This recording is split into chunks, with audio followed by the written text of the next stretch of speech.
Hello, everyone. Thank you for tuning in again for another Shabbat transmission. Um, I feel I didn't plan to, but I really feel the calling to um, connect to the chosen people. And this term chosen people is so charged nowadays. So for me, I'd like to reconfigure what that means for me. So chosen people is who I talk to when I actually talk to myself. So it's this speech that is expanded into a sense of community and communion with humanity itself, but it really stays connected to this very, very intimate, close me. So I'm not leaving myself actually when I talk to you. And in that sense, we can practice unity or oneness consciousness. Anyways, what I wanted to talk about today feels important, not because I have some solution. We all have a piece of the solution, right? But like, it feels like very important and heavy times. And there's a lot to feel.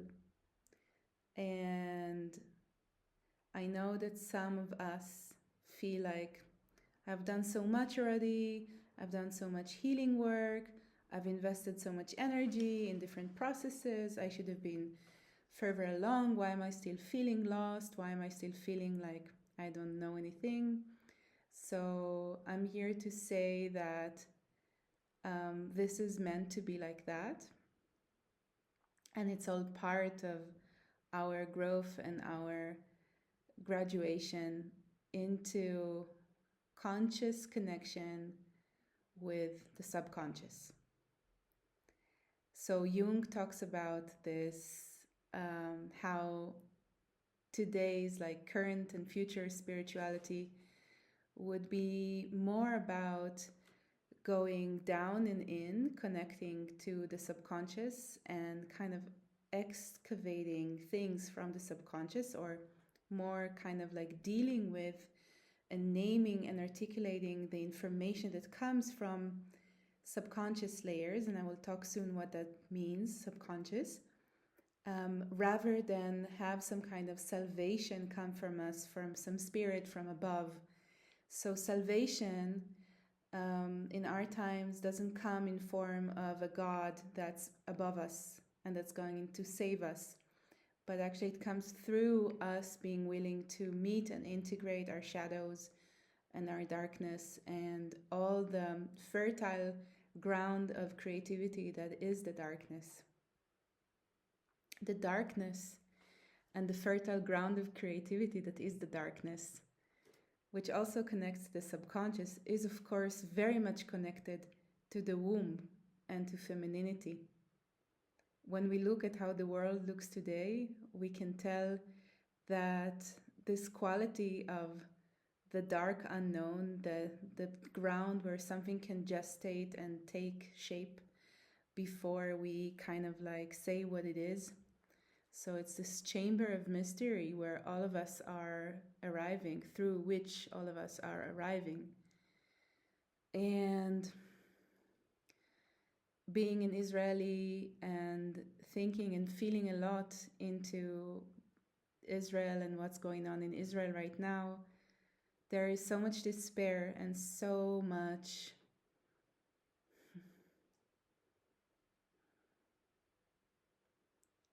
tiredness and futility. Like the feeling is what is all this for? Like how bad? Like you think this is the worst that it has been so far, and then it gets much worse. So in terms of the war, like this is so painful because yes, there were wars before, were genocides before, but never in the history of mankind did we have such connectivity, such awareness of what's going on everywhere at all times to anyone. So consciousness gets very connected and woven. So we also feel. everything very, very strongly.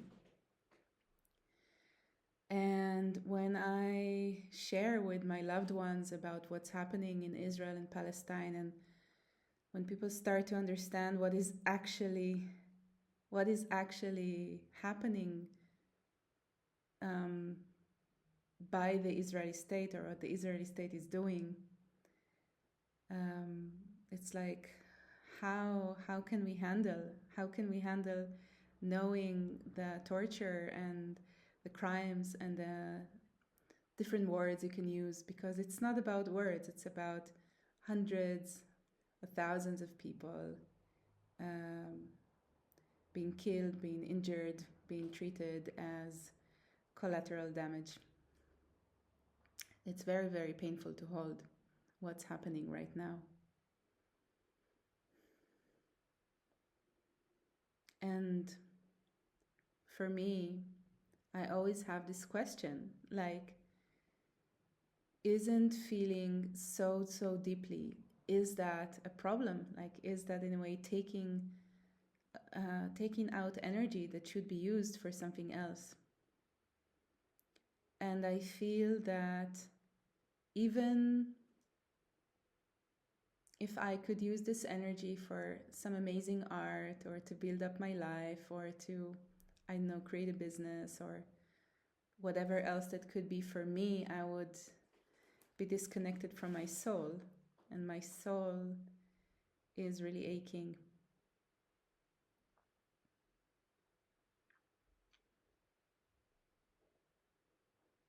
I wanted to present useful tools to deal with what's going on right now. And I find myself speechless. I don't know if there is anything good that can come out of this. I think it's a little bit beyond. What I do know is that there is a place for all that we are feeling and for all that we are sensing, and that through this pain, there's a birth that is happening, a very special birth of a new kind of navigation in reality, which says that the way I show up, the way I am, the way I articulate the being that I am, not the form that I am, not the form that I'm taking in the moment, but as long as I'm able to sort of allow my form to be, but not be attached to the form, but be very, very present and embodied in how it feels to communicate, how it feels to be me, how it feels to articulate what my soul is burning to say, that is now possible and called for in an intensity that I have never seen before in my life, where each and every one that is listening to these words, like if you're still after 8 minutes and 30 seconds, if you're still here, then this is for you. The time has come. Stop waiting for permissions. You don't need a certificate. You don't need someone to support you, or else you wouldn't. You don't need any compromises. Your body knows. Your spirit knows. Your heart is burning to participate in the creation of reality. And for that, you need to love yourself, my friend. And I need to love myself even deeper, with all the kinks and all the problems and all the mistakes and all the weirdnesses that make me me. If I'm able to create such self-love that inspiration can flow in a way that I can serve inspiration rather than me trying to monetize on inspiration, and still that I'm able to create a video and create a grounded message that can be useful to those who listen. And it's such a tricky thing because we're still in this reality that is so patterned around commodification, competition, and so on. But if I'm really, really honest, and if I connect to myself, I know that my deepest desire and my deepest longing is to serve, connect, and love, and heal, and allow healing to flow through me effortlessly. So if that's happening with me, and I know myself, then it's also happening with you. And the time has come, the day has come for us to really trust in that, to really know that even if we make mistakes, and even if we find, okay, I could have been less harsh, or I could have been less, I don't know, whatever we can learn. And it's okay to learn about how to reach and touch an audience, and how to be effective in our message, in our service, because it's a learning, and we're also being served. We're also learning. We're not just teaching. We're also learning, or let's say mostly we are learning. And with that separation between I am giving to you who is receiving and you are receiving, that is still capitalist commodification based consciousness. And what we are now referring to is something that is articulated so beautifully, for example, in a Course in Miracles, that talks about when you participate, because the word is participate. When you participate in a miracle, when you participate in a healing, energy flows through you and you give. But just as much as you give, you also receive. And that is a really good indication for energy management in the new paradigm. So that when I give, when I create from that paradigm, I am already receiving by giving. And then anything else that comes through that, that's issues of container and issues of the game. But to be able to be in a place where my soul is consciously participating in transmitting light, healing to another, it really elevates this cage that we are all feeling, because all the stress that we are feeling is because we so desperately want to love, so desperately want to connect, and yet we live in a system that really makes it hard, really creates all kinds of mind games to keep us separate, to keep us in a place of suspicion. And I guess that's okay, because it's time for us to learn also who we are individually. So we need that space. But also, I feel that now, really recently in the last week, there is a stronger calling to dare to sound, to dare to sing about the new paradigm, to dare to be seen as someone who knows, who feels, even though I don't have a plan, I know in my bones what is being birthed. And it's not for me to talk about it only, it's for me also to be that. So to conclude, I did remember something I really wanted to talk to you about, which is the no state solution. So in this reality right now, a lot of people are so sick of the war, and they're like, no, but we have to fight because there is a real need. Like, if we wouldn't fight, then what do you suggest? Like, what governance, what kind of system of control or governance would you suggest in this new paradigm? So a lot of people talk about anarchy, and I have to say I'm not so attracted to anarchy, because anarchy is still thinking about a group of people from the perspective of no control. And that's not what I'm saying. We need boundaries, we need agreements, we need relational practices that make us feel seen and heard and understood. We need that culture. So anarchy is not exactly what I'm talking about. What I'm talking about is the no state solution. It means that we give up the state. We give up our fixation into a particular tuning of our being. We give up our grasping and our attachment to one way of being. And we give up seeking for security, continuity, belonging, meaning, guidance through recognizing ourselves as form, as being in one state. And I feel, and that's what I want to share, that we are being called to really allow the flux of being. So to really allow myself to be different if I need to be different. And again, to find anchoring, continuity, clarity, refuge within something which is not of the world.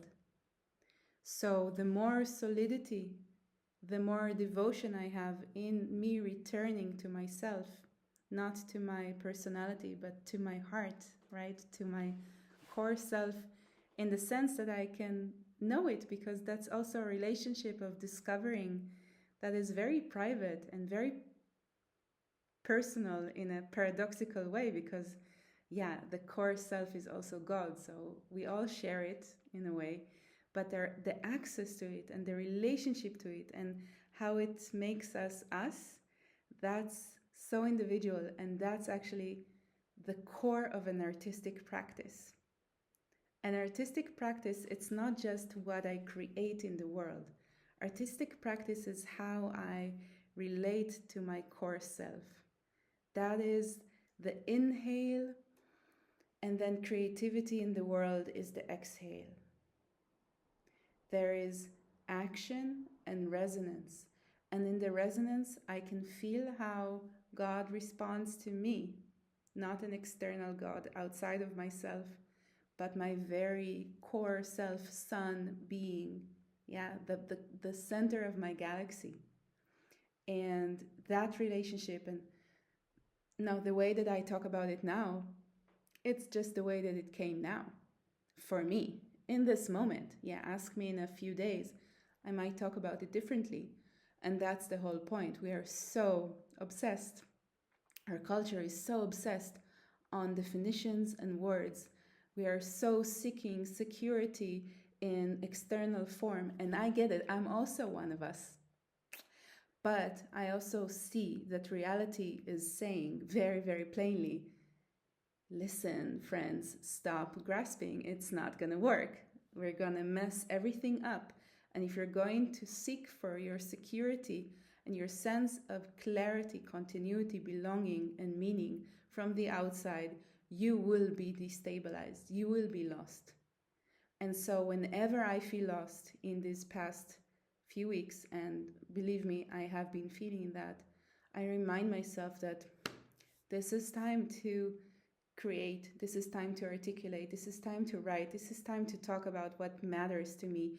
This is time to build that bridge of aliveness from my listening, from listening itself, into articulating into the voice and how it sounds now. And again, this is a long-term practice, and devotion is repetition. So this is again a paradox.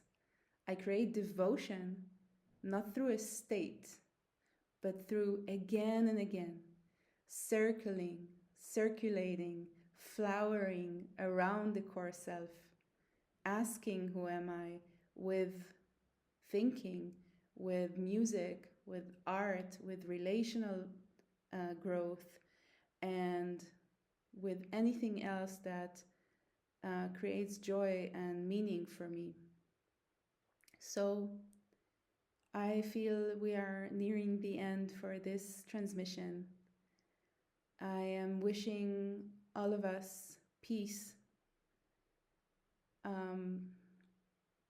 deep faith in knowing that we are supported, we are guided, we are inspired in our dreams through synchronicities, and that even if we feel like that often, we are not alone, and there are so many layers to the mystery that is life, and you're allowed to feel anything that you feel, including desperateness and sadness, and you're not alone in that.